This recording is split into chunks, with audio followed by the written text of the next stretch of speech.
जी ma'am, थोड़ा-सा वहाँ पे जब हम मार्केट में गए थे, तो वहाँ पे हमें ऊपर से कुछ लोगों ने आगाह किया था कि कुछ सीटी बजा रहे थे या कुछ ढोल वगैरह बजा रहे थे, जिससे वो हमें मालूम नहीं था क्या हो रहा है। मार्केट वाले भागे तो हम भी भागे साथ में।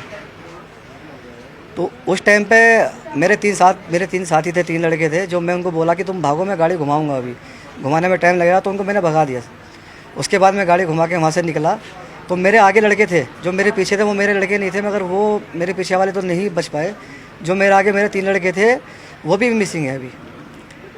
वहाँ का मंज़र बहुत बताऊँ तो ऐसा है कि जैसे वहाँ कुछ था ही नहीं कभी। जी, जी, जी, किसी को कुछ मौसम स म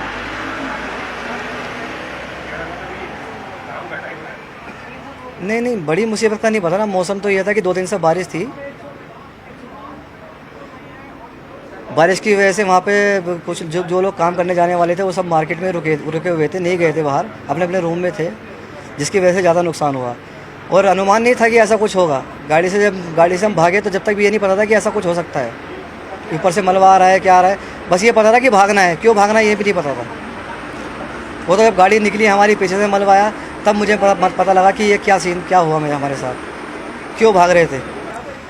गाड़ी हमारी बच गई। उस टाइम पे ये था कि बस हमें ये नहीं पता था कि वो भाग रहे, बस भाग रहा था। तो गाड़ी में हमने ना तो ये भी नहीं कि हमने बहुत गेयर डाले या किसी और, बस पहले गेयर डालते ही हमने निकल गए वहाँ से, एक्सीलेटर दबा के बहुत बहुत जल्दी से निकले। वो तो मालूम तब पड़ा जब हमारे पीछे मलबा आया कि हम क्यों भाग रहे। उसके बाद मैंने 500 मीटर पर जाके गाड़ी रोकी, पीछे देखा, पीछे कोई नहीं था मेरे। जहाँ से मेरी गाड़ी क्रॉस हो रही है वहाँ मेरे आगे बहुत थे, जहाँ मलबा आया वहाँ भी आगे बहुत थे। मगर वहाँ जब मलबा आने के बाद मैं गाड़ी क्रॉस किया, आगे जाके मैंने गाड़ी रोकी, पीछे देखा तो कोई आदमी नहीं आया, कोई भी बच के नहीं आया। कोई ऊपर चले गए, कुछ नीचे चले गए, मगर उस मलबे से बच गए। नहीं, नहीं, समय अगर बिठाने का समय मिलता तो फिर मैं अपने लड़कों को बिठाता। सबसे पहले तो उनको ही बिठाता ना, बिठाने का समय नहीं मिला। अभी देखो कि आप मलबा में और मेरी गाड़ी में इतना फ़र्क है, कुछ सेकंड का फ़र्क है। अगर मैं कुछ गाड़ी रोकता, वे गेट खोलते, अंदर बैठते, फिर मैं निकालता, तो इतना टाइम मिला ही नहीं ना। जी मैम, उस टाइम पे जो धराली में उस टाइम मौजूद लोग थे, वो ज़्यादातर नेपाली और बिहारी और ये बिजनौरी हम लोग ही थे, वर्कर थे, मतलब वर्कर लोग ज़्यादा थे।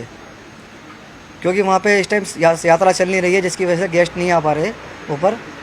यात्रा ना होने की वजह से गेस्ट तो नहीं थे, बहुत कम गेस्ट थे, ना कि बराबर कुछ परसेंट गेस्ट होंगे। बाकी जो तो जितने भी आदमी थे यहाँ पे वो सब वर्कर थे। ऐसा उनको हम पर्सनल तो नहीं जानते, मगर ये है कि वो उस दिन बारिश होने की वजह से जितने भी वर्कर थे काम पे नहीं गए थे, सब अपने अपने कमरे पे ही, रूम पे ही थे। तो अगर वे उस दिन बारिश ना होती तो शायद वे काम पे होते, या ऐसा समझ लीजिए बारिश ना होती तो शायद ऊपर से ग्लेशियर भी नहीं आ पाता ये। और लोग तो ये थे कि जो हमारे सामने थे वहाँ पे जो भाग रहे थे, वो 30 से 35 लोग थे। जो रूम में थे उनकी ऐसे मैं गिनती नहीं कर सकता कि वो कितने लोग थे, फिर भी वो अगर एक अंदाज़न लगाए तो 70 से 80 लोग होंगे। जब पीछे मुड़ के देखा तो पीछे मुड़ के कोई हमें आदमी, कोई जानवर कुछ नहीं दिखाई दिया, सिर्फ एक मलबा ही दिखाई दे रहा था कि मलबा आ रहा है और मलबा ही है।